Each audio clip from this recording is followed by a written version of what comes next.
This is KC Sports Network, proudly presented by Emprise Bank. What's happening, everybody? Welcome back to an early KC Current Offseason podcast. It's currently on no other pod, and we are crying. Chris Wright, Dan Kooser here. Chris, what's going on, man? How are you? Oh, I'm crying right there with you, man. Yeah, bro. It's sad that the season's over. Done deal. We knew it was going to happen, right? We knew we were not going to make the playoffs, but when it hits hard. And I'm pretty bummed right now. But yeah, there's still a lot of NWSL playoff soccer ahead. So a lot of playoff soccer. At least we got an email from Patrick Mahomes. That was nice that he hit me up and sent a postseason email like that. Did you get to say one? You got. Damn, I thought it was special, dude. I was like, Patrick Mahomes emailed me? Oh, man. Oh, dude. Hey, we're here, man. We put up our best. We gave it our best shot. All right. We went in, tried to play spoiler. I do have to ask real quick, if we would have beat Gotham, like, they would have been out, right? Like, yeah. I'm looking at it. Orlando would have jumped them and squeezed into the playoffs. So Orlando were the biggest KC Current fans on Sunday, and we couldn't get it done for them. Wouldn't that have been wild? You know, we'll talk about decision day because we'll break it down. But I feel so bad for Orlando, man. Like, they were 7th place, tied with 2 other teams with 31 points, and they had a -1 goal differential, while Gotham and Angel City each had, 1 goal, positive 1 goal is a goal differential. And Orlando, I just feel so bad. Angel City beat Portland, 5-1. 5-1. Yeah. And Angel City squeezed in there. Sidney LaRue getting bicycles all over the place. What in the world is going on? I mean, the fact that they made it in with a two goal differential, but beat the best team in the league. They're one of the best teams by 4 goals is wild. Yeah, and kept Portland from getting that pie platter of a shield. Tell me you saw this. That is the worst thing. That is terrible. That's the trophy, bro. I'm pretty sure I have one of those in my cabinet. My grandma probably has like 10 of them. I mean, it's a pie plate. What is that? I mean, it's Thanksgiving's right around the corner, so they're like, "Here you go, ladies, pumpkin pie." Embarrassing. It's embarrassing. It's pretty weird when the men's overall shield is, as big as your like chest, right? Well, my chest. No. And the women's are like, "Hey, look at this cute little thing," and it's like, God dang it, this is just embarrassing. At least NWSL is partnering with Tiffany & Co. for the new trophy. Those look pretty sweet. I'm not gonna lie, it's a huge improvement. I mean, that partnership though, Tiffany's done partnerships with like Nike. They've had like very expensive sneakers. Sneakerhead here, guilty. And I'm like, can't afford those, but man, that'd be dope. So to have them partner with a trophy, it's gonna be blinged. Gonna be blinged up. Did you see the pictures?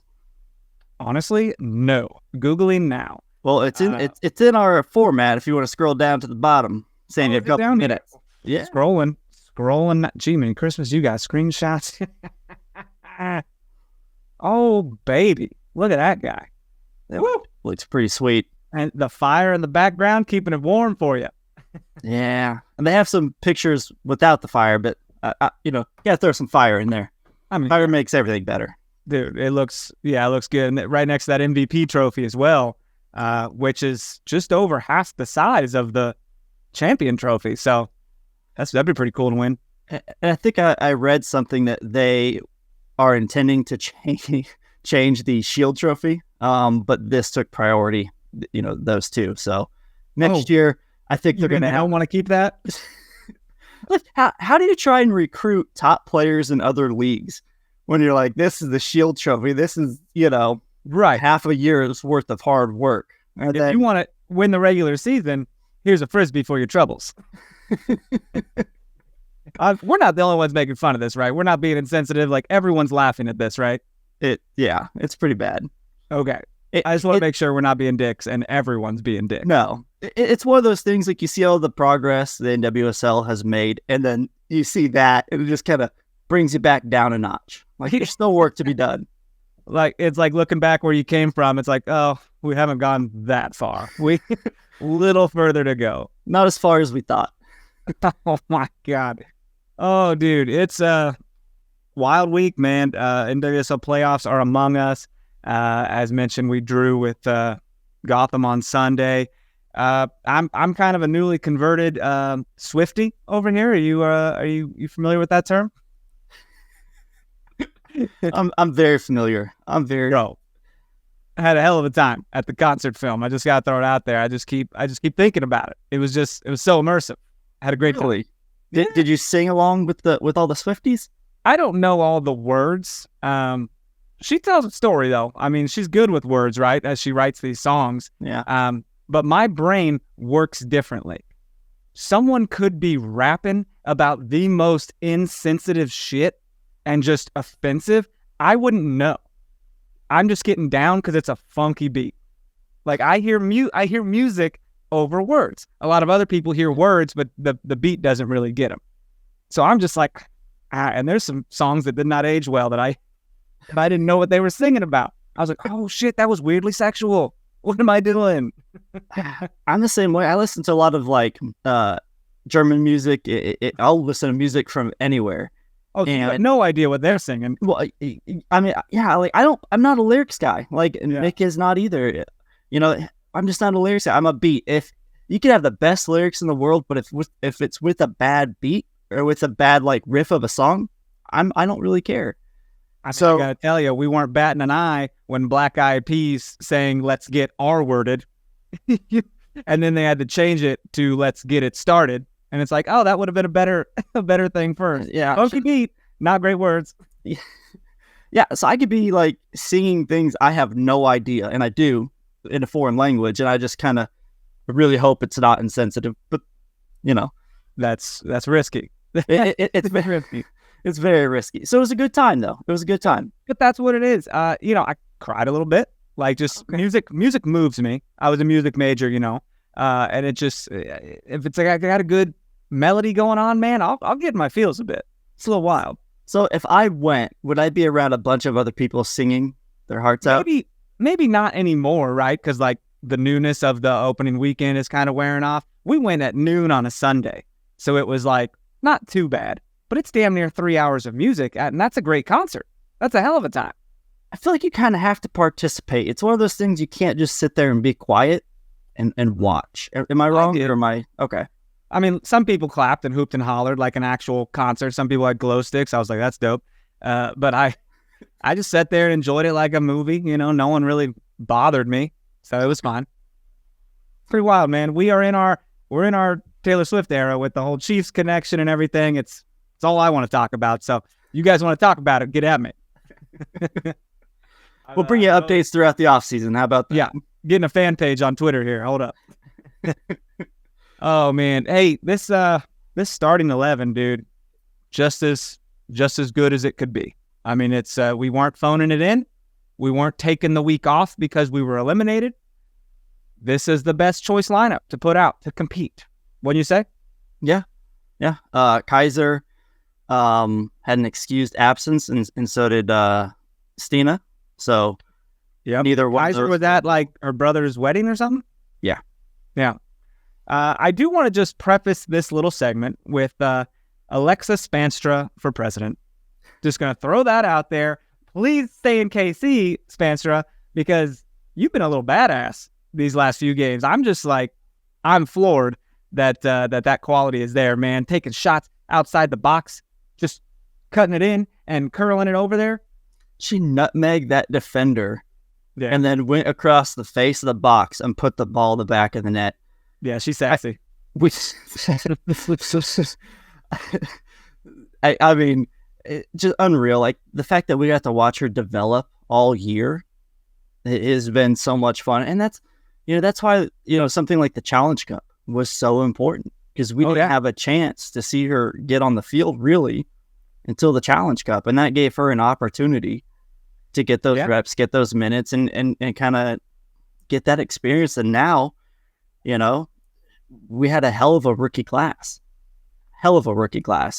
Yeah, I feel like look, I jumped the gun a little bit for a minute. I was so hype over Spanstra. I totally did not mention that we gave up 2 goals in the first 15 minutes, something like that, right? Yeah, 15 minutes. Not great. Don't like to see our old buddy Kristen Edmonds getting an assist.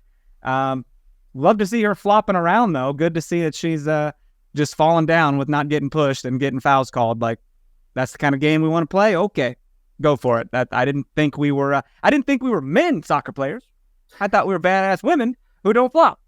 Like, I don't know. I don't know if a long time ago when this team came back from Utah, we had I think it was a Challenge Cup game. I can't remember exactly, but we were playing Portland, and there was a bit of a scuffle between Morgan Weaver and Kristen Edmonds, and Kristen pushed her in the face. Got in her face, pushed her hands to the face.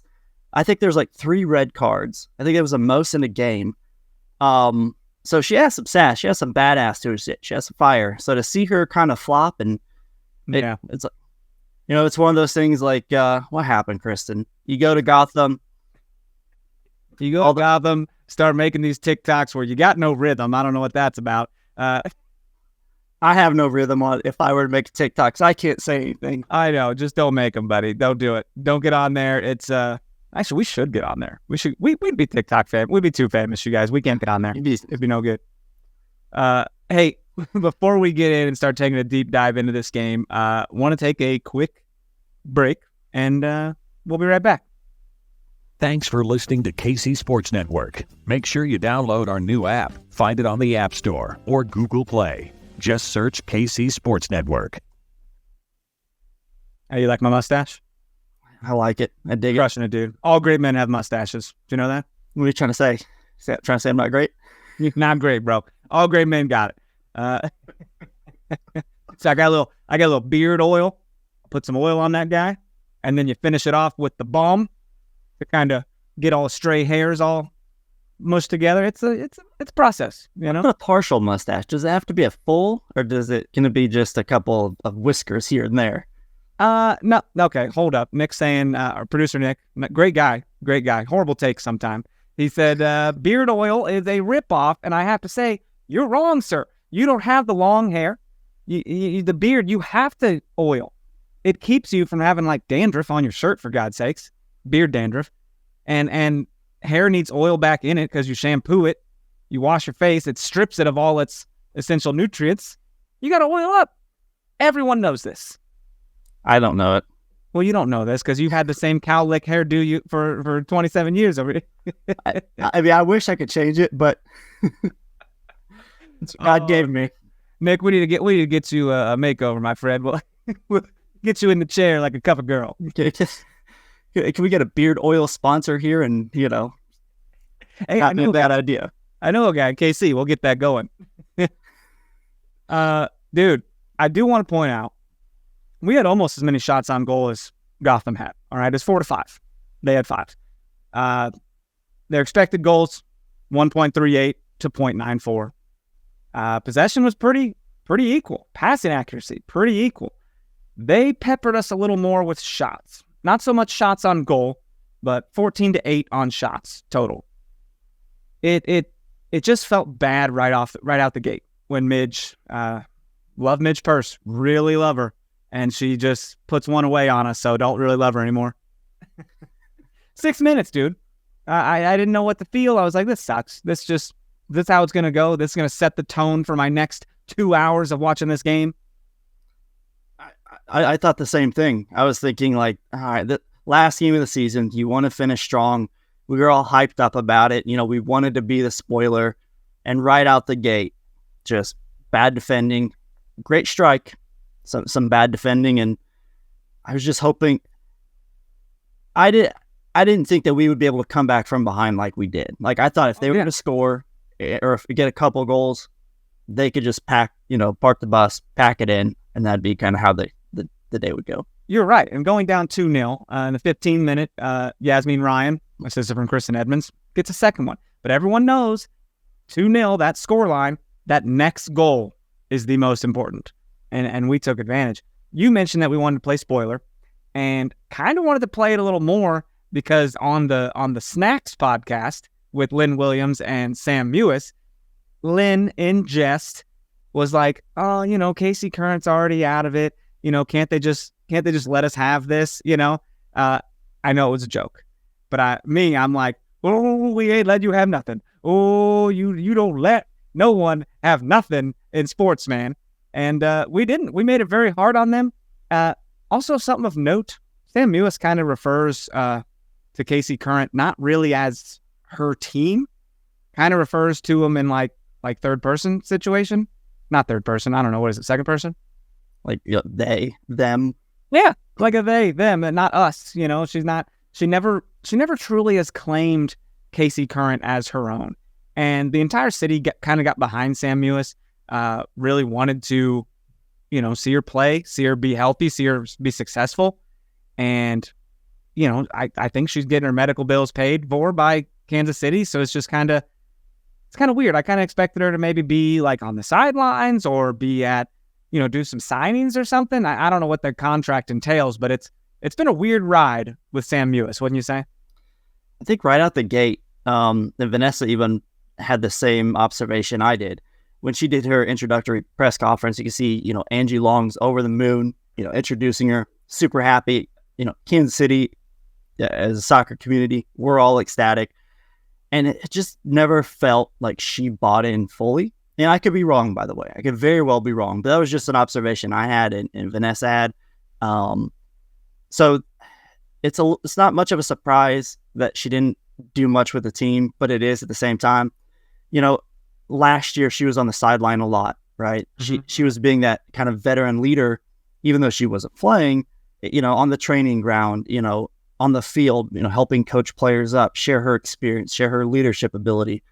And last year we went to the finals. I'm not saying that was a difference maker, but I'm sure that certainly helped last year and could have helped this year. I know she's rehabbing from an injury. There is points when, she couldn't even walk, right? Towards the beginning of her surgery or right after. I thought having her do some signings with the fans, still be somehow engaged, be, with the team if possible. I mean, not all the time, right? She's not going to play, but just coming to Kansas City here and there, be with the team. I thought that's what we would have been looking at with her contract, but none of that actually came into fruition. Yeah. And people have talked about this. We're not the only ones having this discussion. It's just, we're just wildly speculating. Like, I don't know if she's here next year. And I still love Sam. I would love it, but I'm not holding my breath. Yeah. I mean, who knows if she'll play again? I mean, is she hoping to? I don't know.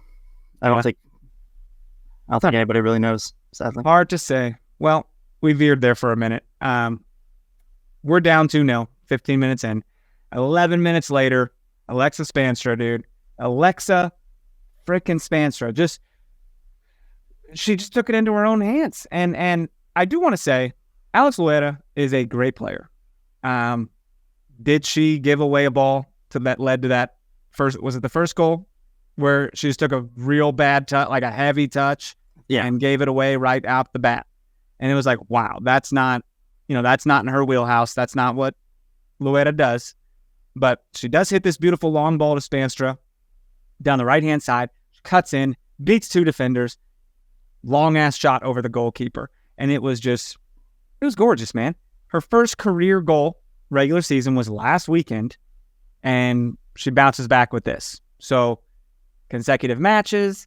It sucks we don't have another one right now to talk about, to get hyped, just maybe see another Spanstra goal. She's also Loera is also the club leader in assists. Did you hear that? Fourth assist of the season. Okay. And her assists aren't just little bloop, like little passes off. They're like long balls. She hits that long ball. Well, speaking of that, I know we're going to touch on it in a minute. I don't want to get there just yet, but that Dabinia cross where it was an own goal from Jenna Neiswanger, that pass to Dabinia was Loera. So she won't get credit for it, for an assist but the run of play, she set that whole thing up. But going back to the Spanstra goal, man, I feel like she should take the, Rob Van Dam, like, whole effing show. I feel like that's what, It should be her nickname. Whole effing show. There it is. Her motor is incredible. She works so hard. She's great on ball. She kind of reminds me of I don't know, I don't want to say this lightly, but she has a lot of ability like a Dabinia. Like, her vision's incredible. She can see a lot of things. She can handle on-ball pressure. You'll see, defenders running at her where it looks like she doesn't have, an angle to make the pass, but she'll make a move, get out of the situation, and make the easy pass. I can't say enough about her vision. And then, her ability to finish, to hit those long shots. Her back heel pass or assist last week as a rookie, to see what she is doing. I mean, we can only be excited about, year 2 and moving forward. Alex Loera. That's what it is. It's right there. The whole effing show, man. But you're right. No, you mentioned it. She lobs the ball over the back line, finds Dabinia. Dabinia tries to get it across to Hamilton. It gets little own goal action, but that's the creation. That's what happens. And if we lose this game, we're maybe not talking about the good things Loera does. We're maybe talking about that heavy touch she had in the 6th minute. We're maybe talking about that a little more, because it was very uncharacteristic of her to, maybe not check her shoulder and see the defenders coming, or just kind of be lazy on it. So she knew it right away when it was poked in the goal. She just puts her head down, like she knew what happened.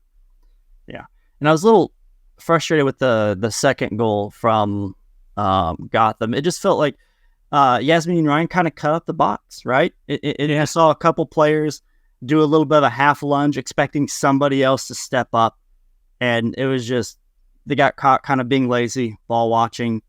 Yeah, it's wild that the assist goes to Hamilton, because Ryan did all the work there at the end. Yeah, exactly. Man, well, it was. I mean, dude. So you're looking at now it's 2-1. It's like, well, this is wild. Okay, or no, sorry, 2-2 now. In the first freaking half, you're like, did we just watch 4 goals in the first half? Can't wait to see what the second half has in store. And I'll let you know, snooze fest. No goals, man. Nothing. I was like, someone's going to win this game. Or it's going to end like 3-3, 4-4, something, right? And nothing came. AD Branch had to come up clutch a few times. Elizabeth Ball, dude. Elizabeth Ball had like a sprinting opportunity. And even the broadcaster was like, is that Elizabeth Ball? What is she doing? She like slide tackled the keeper. Yeah. It was wild because you look and you're like, who's that new forward? What the? As a defender, you never have those moments, but you're just waiting for it. You're just give me a chance. Get me in, coach. Like, let me make that run, and I'm going to make the most of it. And she did. You don't normally see a center back doing that. No. I can't think of the last time Elizabeth Ball had that one-on-one run. So I'm sure she was just, couldn't believe what she was seeing and just wanted to make the most of that opportunity. All the outside backs were just like, oh, well, I guess we'll stay back. She's going forward. I guess we'll slot in centrally here. Not even I want to help assist on the play. Like, I'll just hang back and cover her. Kind of need to. Like, our center back's up there being a striker. So good stuff. Love to see it though. Love to see it. Well, dude, this just, I love not seeing Lynn Williams score. Love to see that. She hasn't scored. They kept saying it. She hasn't scored since like June something. Is that right? I'm not sure, but I think it's been a while. Cool. She had a great start. She had a hell of a start. She came out, I think she was leading the league in goals at one point. Yeah. We were looking like suckers for the trade. I mean. And then went to the World Cup and maybe lost her confidence because she wasn't played enough. Yeah. Like, she just kind of rode the bench, man, and came back and wasn't really in form anymore. So in that sense, I guess you blame the World Cup. Yeah. She was on fire until she went to play. She was dangerous though, man. Like, French had to come up big for her a couple times. When she was on the ball, you were like, oh shit, she's quality. Like, it's like scary. Please don't. Like, yeah, right. This was what do you think about their attendance for this game? Red Bull Arena is a big place. They had 9,000 people there. You know, New York Red Bulls don't even really fill it up. Honestly, I've been there, and it's a very, very large place. I mean, I think it's disappointing, especially because it was Ali Krieger's last match, who had a hell of a save, by the way, on the goal line when Hamilton kind of took that ball and got that shot off, and she came flying in and was able to basically, prevent a goal. Right. If she holds up on that shot and maybe just takes a second and lets Ali Krieger just go flying by, I think maybe she has time to put that away. But coulda, shoulda, woulda. Ali Krieger had a hell of a final match. Well, not final match because playoffs coming, right? Final home match, maybe. Let's see where they play, but well, I mean, final. Yeah, they don't have hosting capabilities because they're that final seed, right? Yeah, which goes to your point, 9,000 K or plus or whatever in attendance. I don't know how you're sending off a national team legend. Well, that's rough. I mean, she's no Megan Rapinoe, I guess. Rapinoe gets like 35,000 people there.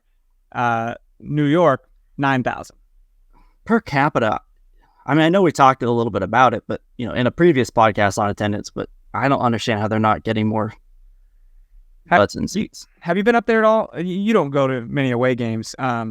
It's not that easy to get to. I mean, it's unlike Harrison, New Jersey. It's not really commutable. I mean, it is, but it isn't. So you go to somewhere like Seattle and you got people going to places nearby and just walking to the game. Harrison, New Jersey, not exactly a walkable situation. So it was different. Okay. We definitely had to lift there, and which is not cheap either. Right. Quite the different situation. So, well, season is in the bag, my friend. Ending with a draw. Could have played spoiler for Ali Krieger's final match, but Ashlyn Harris was too busy playing spoiler for that. Damn. Rough. Yeah. And by the way, just one quick note on that game. I love their resilience to come back. They could have very easily packed it in on a meaningless game, but they came back and they weren't going to give up. So yeah, I'm just happy they didn't, just take that L and lay down after going down 2-0. You take that into the offseason, new stadium opening up, little momentum going into that, little chip on your shoulder. Something positive to look for with, again, with Spanstra, right? Like 100%. Michelle Cooper growing next year, sophomore year. Robinson had a decent year. She was thrown right into it against some of the best players in the world, and she grew over the course of the season. So, yeah. Let's take a quick break and come back and hit a bunch of tidbits. Stay right there. Thanks for listening to KC Sports Network. Make sure you download our new app. Find it on the App Store or Google Play. Just search KC Sports Network. Hey, I do want to piggyback on what I teased there is that I didn't know so many people cared about Ashlyn Harris and Ali Krieger and their personal life. It is quite out in the open now, and it's like, dude, normal people get divorced. No one bats an eye. No one gives a shit. It happens. It's sad. You move on. You're in a healthier place, hopefully. But when you're in like the spotlight like this, and Ashlyn Harris is getting so much hate, like people are posting her worst mistakes as a goalkeeper, I'm like, stop. As a goalkeeper anyways, you could have 10 great moments, but one mistake is what's going to be out there for your legacy. It sucks, dude. Goalkeeper is an unforgivable role, and it's hard. It's hard to get on the field as a goalkeeper, for one. But two, you make one mistake, it's all everyone's talking about. So now this divorce thing's happening, and Ashlyn's dating someone new, and it's like, apparently they've been separated for a bit. Why is everyone bashing Ashlyn, thinking she tried to spoil, she filed papers the week before the game just to spoil her final game? Yeah, we don't know. We don't know if that, we don't know if Ali was okay with it, or like, go ahead and do it, get it over with. She knew it was coming. I don't know. I know People magazine, I think, reported it first to my knowledge, or that's where I first saw it. So I think I thought it was TMZ, honestly, or actually like a fan did. A fan leaked it. Okay. Yeah, I mean, I wish this would have not been the topic of conversation on our last, potential last game. Yeah. But it is what it is. I think she handled it with grace as best you can. And we got to mention it. It's NWSL news, but also I'm annoyed. I hate it. I think it's the most dumb thing in the world. They're adults. We're adults. What are we talking about it for? Yeah, it's kind of juicy if you're, kind of into that thing. Into that? But tell me how that affects you, people. Tell me how anyone's relationship affects you at all. People just want to talk. Yeah. I mean, it's easy to be entertained by it. I'll say that. If you're into that thing, it's easy to be entertained. At the end of the day, it's not your life. Let people live their life. Like I don't know. I say that, but here we are, the Travis Kelce, Taylor Swift stuff. So I don't know if we're hypocrites. But all great men have mustaches, baby. I will say, you want more eyes on NWSL soccer? Here you are. Go, get a juicy little divorce paper thing going on, and people are all of a sudden paying attention. Yeah. Bring Taylor Swift to a Kansas City Current game, man. Like that would. Apparently, Alex Morgan is like, Taylor's always welcome to come to San Diego. Shut up, Alex. Just shut up. She ain't going there. You already have enough in San Diego and LA. Let us have this Midwest thing. She's from Tennessee, I believe, Taylor Swift. Let us have a Midwest. Tennessee's not Midwest. Oh, yeah, that's right. But she did live in Tennessee, I think. Well, yeah, she did got her music start and everything. I don't know. I'll let you know. I'm currently studying to be a Swiftie, so we'll... okay. Correct me on anything Swift. Just I'll let you know. Dude, I just feel that... oh, my God. I lost my fucking train of thought. Alex Morgan. Oh, I remember. Mark Cuban can shut the hell up, too. Do you know about Mark Cuban? Yeah, trying to get her to date a player in Dallas. Who does that? Who goes and says, I need to break up with this guy and go for this guy? Shut up, Mark Cuban. You rich asshole. I mean, on this edition of Taylor Swift podcast, now what are we doing? What did you see what Travis Kelce said? Like, I'm happy to sign like a 10-day contract, right, or something like that. I'll be one of your players, right? Yeah. Oh man, I don't know why people care so much about other. Just let people love. Just love, dude. Yeah. You know what I mean? I'm right there with you. Look at your face. You look sour pussy. I didn't mean to say that word like that, but that look like sour pussy. Moving on. Decision day results. Hey, decision day results, man. San Diego took the freaking crown. I think this is the second year in a row, or maybe the third and 4 years or something, that Portland was ahead on the last day and blew it.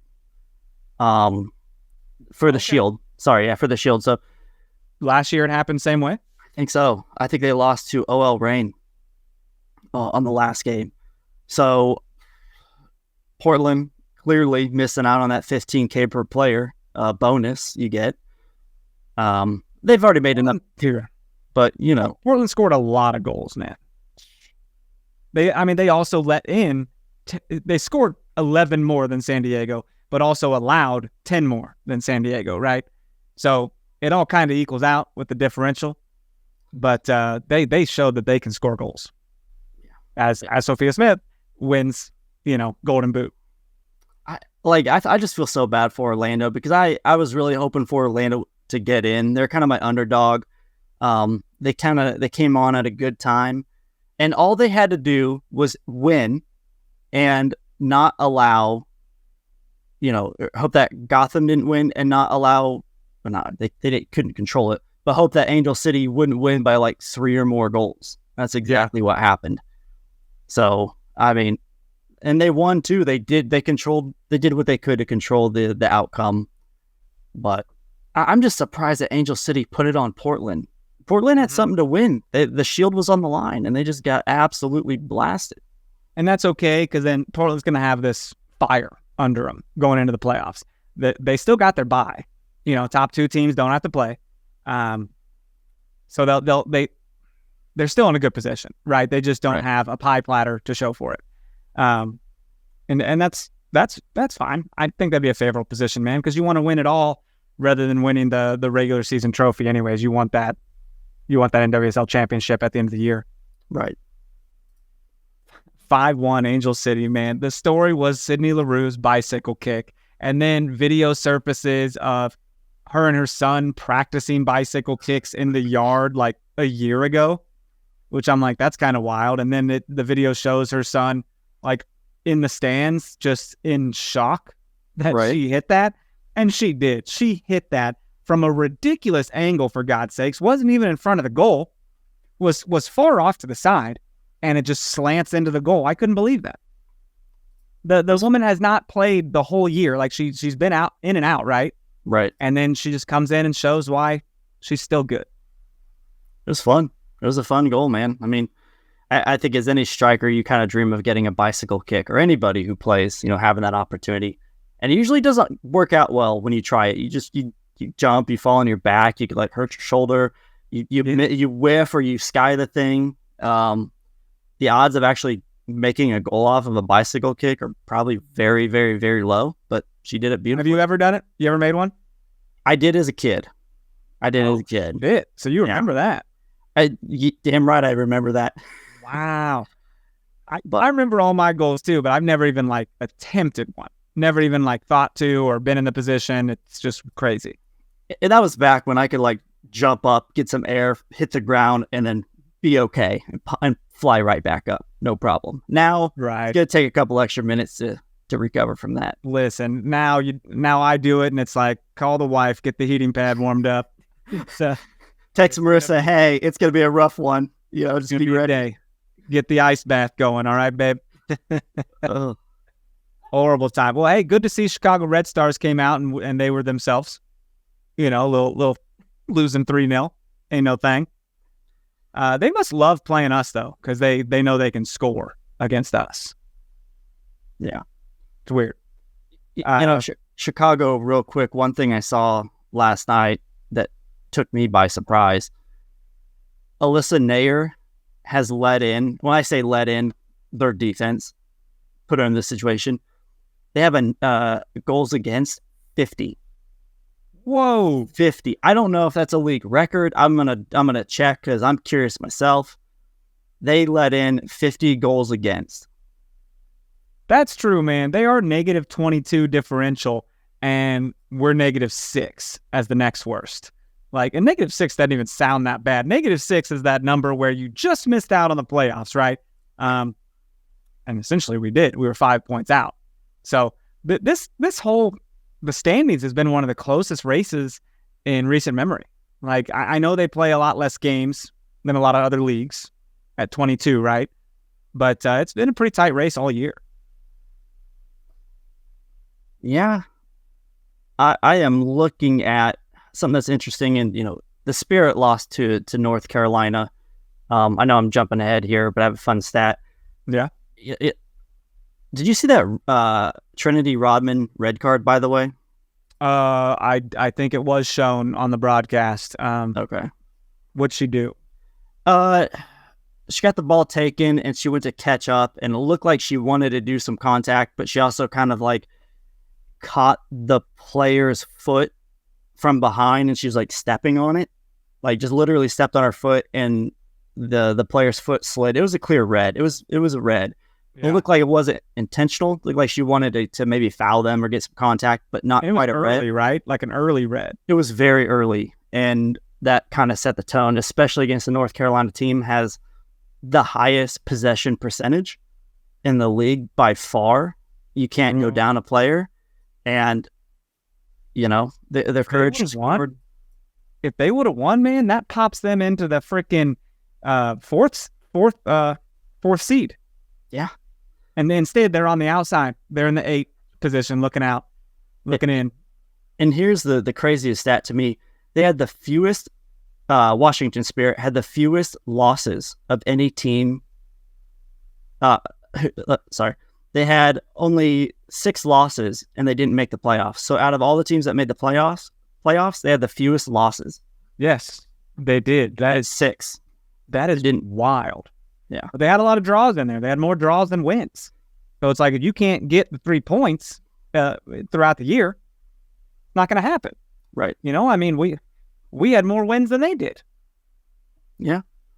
Let me ask you, how did you watch? Did you watch like all the games? Were you bouncing back or forth? Or were you checking the scores or standings as I was checking the standings as the games were going, but I just watched the KC Current game.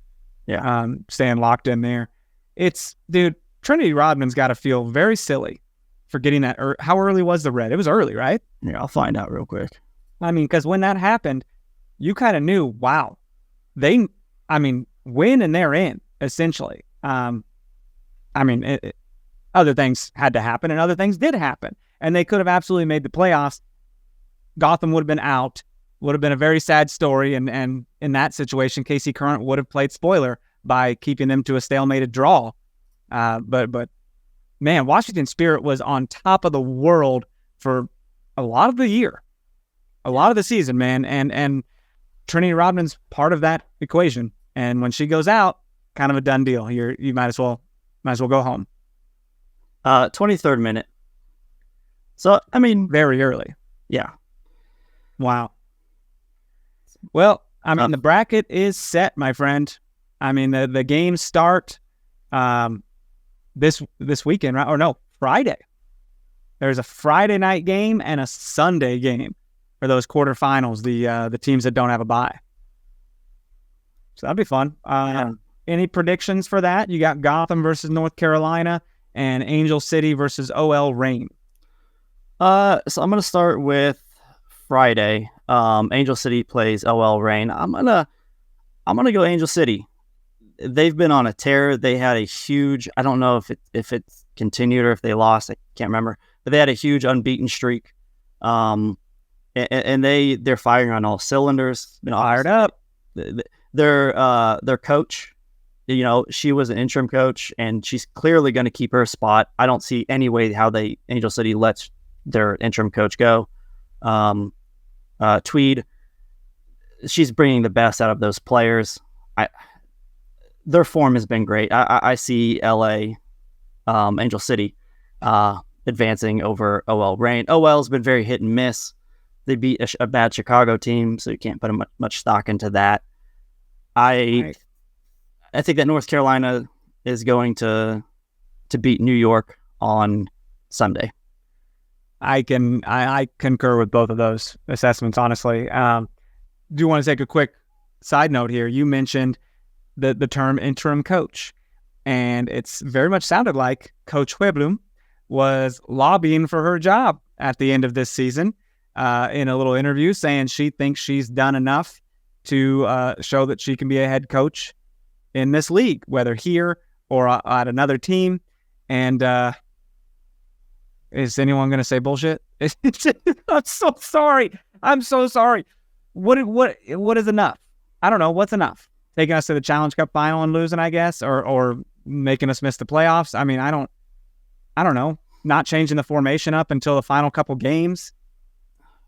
I think it's tough because I think she did a good job.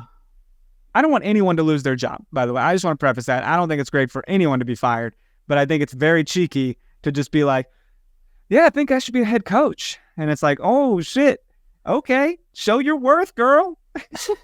I mean, if you take a look at the comments on some of the tweets where, they covered that comment, nobody's really agreeing with her. Most people are like last or second to last place, they'll pulling out that. I think she did some really good things in tough situations. This team was injured throughout most of the year. We were never, ever, ever, ever fully healthy. She didn't have a great hand to deal with, right? She had a good roster, but just we couldn't get the roster on the field at the same time. Yeah. I think she did do a lot of good things, but even with that being said, I don't know how, we can have the roster, even as we had injuries throughout and we had to make adjustments. Some players were able to play at times, others not at times. I don't think you can finish 11th place and earn a spot or earn that head coach position, especially this we talk about it all the time. This front office is demanding. We are not here to finish second, third, fourth, or fifth. We're here to finish first every time. These Longs don't fuck around. The Mahomes, they like to win. They know what it's like to win. This front office will invest every resource possible, including building a new stadium, a new training facility, sparing no expense to win. I don't know how the salary cap situation is working. I'm not going to question it. I don't know, but like they want to win, and they're going to put all their resources towards that. I don't see how we finish 11th and somebody keeps their job. Okay, let's talk about that then. You mentioned you want to win. We want to win. We all got an email thanking the fans, thanking the supporters from Patrick Mahomes. Thank you, Patrick. Thanks for sliding into my emails. And I feel that there was something said in there that kind of made me do this. And it said that every year we like to build off the success of the previous year, and we have done that. And I'm like, what we do last year, Chris? I believe we were there at the NWSL Championship. We were there, runners up. So technically, to build off of that, or at very least match it, would be to compete for that again. There was no build. What did we build other than a stadium? Is that what they're referring to? That's what we built upon? Roster construction, maybe. I think roster construction is about the only positive you can point to there. The rookies obviously have. I think we're really happy with how the rookies turned out. So, and maybe some first year, it was easy to build off the first year. Yes, because we were playing in a baseball stadium, a little minor league baseball stadium, not doing shit, not winning until summertime, right? Right. I just, and I would like to think that, she has a role. She can still be with the team, but just not a head coach, assistant. I don't know how many assistants they're allowed to have. Lee Wynn came in and fulfilled her role that she left taking the interim head coach job. So I don't know if she, even has a role on this team if she's not the interim head coach, but I don't see how we, retain her after finishing 11th. A lot of people are throwing out Vlatko Andonovsky's name. A lot of people speaking that into existence. Papa V is what I call him. Well, do you see any, would that help? Does that do anything? Can that man do, he just lost out of the World Cup. Like, what's he going to do? He has a much better track record as a club coach than a national team coach. He has 2 championships at Kansas City. He's endeared himself with the Longs in the front office. And how can you not when he's had the success that he's had coaching women's soccer on a club level? The one, I'm open to it. I'm definitely not Antonovsky. The one thing that I think would give me a little hesitation is that during the World Cup, a lot of players came out in some form or fashion, mentioned how they did not like how, the positions they were put in, or they were critical of Vlatko on the national team. And how can you bring national team players over if he's the coach and they had that experience? Or, how can you retain some national team players if they hear some of their friends and teammates say some of those things? Coaching a national team is far different from coaching a club. You don't get near as much time with these players. Meaning you don't get time for them to gel, right? So to be in charge of a club gives you a little, I would say it's less of a challenge. I'd say being in charge of a national team is a huge challenge. Very much so. So there is no rumor here. There's no one saying like, oh, Vlatko's having conversations with the Longs and the Mahomes. But it's happened. what are you talking about? You can't say that though. How do you know? Because he comes to current games. He's come to the games. He's come to the current games. Fan. Yeah. He's there to scout players as well when he was coaching for the national team. Is he in the South Stand? Probably not. Probably not. There's no way in this world, I think, that they have not had some contact or communication at any point in time, especially amid reports that the Current were interested once he got let go. So, I don't think we have to read between the lines too much. Now, that doesn't mean that they're not looking in multiple people as well, right? Like, they're not putting all their eggs in the Vlatko basket. I just think the conversations had to have happened. I would bet a lot of money that that's at least been a conversation between the two. I bet you could save money to keep Coach Wehrblum. I think, I don't know. What's that price tag look like? I think, they're a billionaire yes. I am sparing no and they don't have to fit under a cap on those. So But what is Wehrblum? Okay. Wehrblum's going to have an interview. Like they will have a conversation. And I think that looks like, if we choose to retain you, what do you do next year? Like, how can you change things, build off of things, And I don't know what she says. I don't know what fight she has in her corner. Injuries, I think, is probably the elephant. Blame injuries. I mean, that's just placing blame. It's like, I want to know what you can do. Don't tell me that it's someone else's fault. Oh, you didn't have the tools necessary. You got to do with the tools you're given. Well, especially since even our injured starting lineups without the injuries, we still had better roster than a lot of these teams, in my opinion. Exactly. No, you're right. So I don't think there's anything she could say that if I'm in the front office that would make me retain her. But I think she can coach somewhere. I mean, she can go overseas and coach. I still think there's a lot of things she can do. I don't know if she could, go back to Sweden and coach. I'm sure she'll have options. She got a lot of very valuable experience. But hey, it takes some brass balls to say that after a game, to say like, I think I can be a head coach in this league. And it's like, well, okay, hey, write your own ticket. I'm all for that self-love, man, and speaking things into existence. You know what I mean? Fake it till you make it. I mean, we were down 2-0 and this team came back. Like, she's bred resilience and fight in this team. So right. I think she's done some numerous times this year. Yeah. So it's interesting. Yeah. Well, shoot, man. Dude, that's wild. Actually, I scroll down on your notes later. Like, I literally just start talking and we get on something, and I just scroll down to the Coach Wehrblum section. I'm like, oh shit, we just did that. That's wild. We got the trophy thing later if you want to, skip that. Trophy thing's back there. Hey, Joe's KC Barbecue coming to the stadium. What a time that is for my vegan heart. No. No, it's cool though, right? Like it's a local situation. It's a local business coming into, like, I mean, it's bringing the city together, man. People know the name. It's a local business that's nationally renowned. Yeah. I love their chips. Their Guy's potato chips with the Joe's KC seasoning. It's fucking delicious. When I ate meat, I love Joe's. So like, sure. We had one of our friends visit from LA. We did a couple things. We went to a sporting game, showed around Kansas City, and went to Joe's. So yeah, and he absolutely loved it. This is, I think, what makes the Current special when it comes to integrating the community and what they do. A lot of other teams, specifically in MLS, are kind of corporatizing everything. Yeah, because they can make more money. The Current are taking the community fan route, and I absolutely love to see it.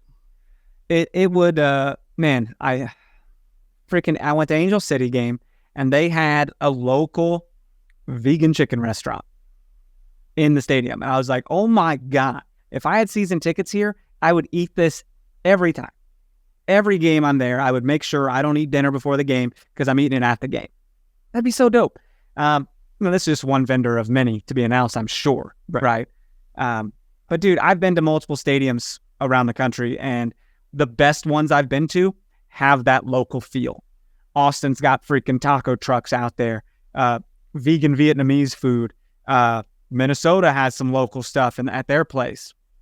It's just, then you go to a place like Sporting, who ditched the Boulevard for Anheuser-Busch and has like concession stands of randomness across the stadium, right? It's different. So this is great. This feels local. This feels like they care, and I'm excited.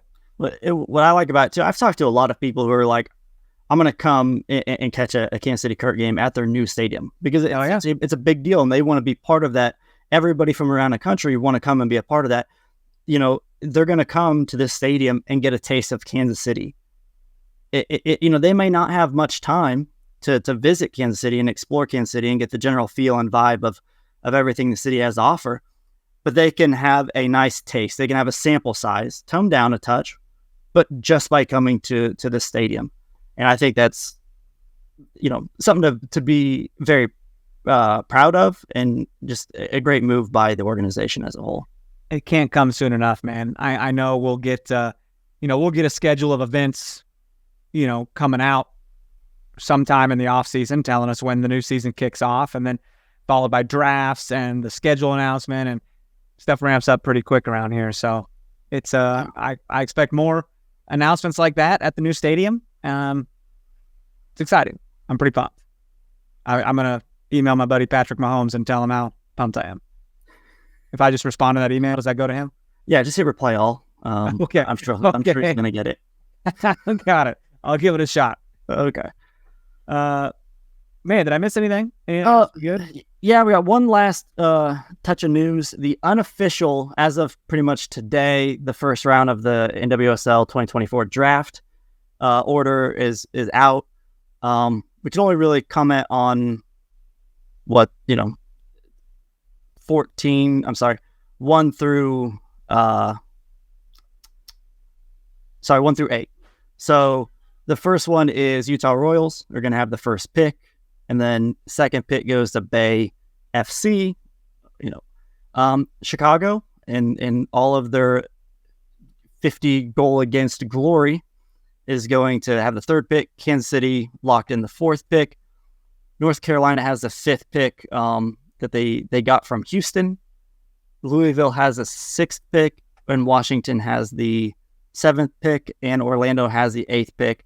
And then everything after that will kind of be decided upon the playoff results. So nice. Never too early to talk about the draft. I'm a draft nerd. I love to talk about it.